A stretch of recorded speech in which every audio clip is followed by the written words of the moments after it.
A magnitude 3.7 earthquake occurred.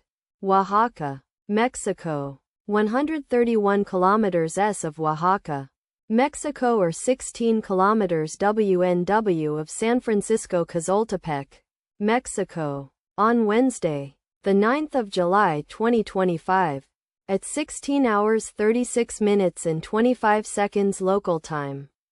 The quake had a depth of 16 kilometers and was not felt, or at least not reported so.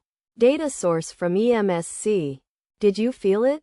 Let us pray. May the earthquake that occurred not affect our brothers and sisters there. May the earthquake not happen again. And may God protect everyone. Amen.